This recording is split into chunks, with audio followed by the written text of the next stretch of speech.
BC జాబితాలో ముస్లింలను చేరిస్తే ఆమోదించే ప్రసక్తే లేదని కేంద్ర మంత్రి బండి సంజయ్ కుమార్ తేల్చి చెప్పారు.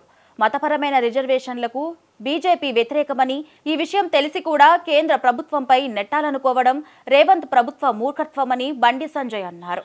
బీసీలకు రిజర్వేషన్లు అమలు చేయాలనే చిత్తశుద్ధి రేవంత్ ప్రభుత్వానికి లేదని తెలుస్తోందన్నారు.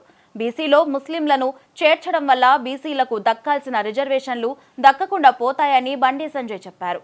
బీసీలంతా కాంగ్రెస్ మోసాలను గుర్తించాలన్నారు బండి సంజయ్. ముస్లింలను బీసీల్లో కలిపితే హిందూ సమాజమంతా తిరగబడటం ఖాయమని బండి సంజయ్ హెచ్చరించారు. ఎమ్మెల్సీ ఎన్నికల్లో కాంగ్రెస్ ప్రభుత్వానికి గుణపాఠం చెప్పడం తథ్యమని, కాంగ్రెస్కు చిత్తశుద్ధి ఉంటే బీసీ జాబితాలో నుంచి ముస్లింలను తొలగించాల్సిందేనని డిమాండ్ చేశారు.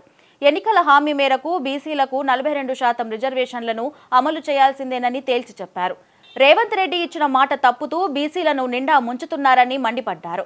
ముస్లింలను బీసీ జాబితాలో ఎలా చేరుస్తారని అంతకుముందు కూడా బండి సంజయ్ ప్రశ్నించారు. హిందువులకు ముస్లింలకు పోలికేంటని, ఇంత జరుగుతూ ఉంటే బీసీ సంఘాలన్నీ ఏం చేస్తున్నాయని నిలదీశారు. ఎవరు అధికారంలో ఉంటే వాళ్ల వంతు పాడుడేనా అంటూ ఎద్దేవా చేశారు.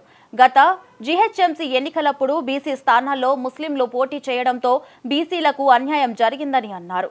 అప్పుడు హిందుత్వవాదులు, బీసీ సంఘాలు స్పందించకపోవడం వల్లే ఇప్పుడు ఓవైసీ, రేవంత్ గ్యాంగ్ కలిసి బీసీలను దెబ్బతీసే కుట్రకు తెరలేపాయన్నారు.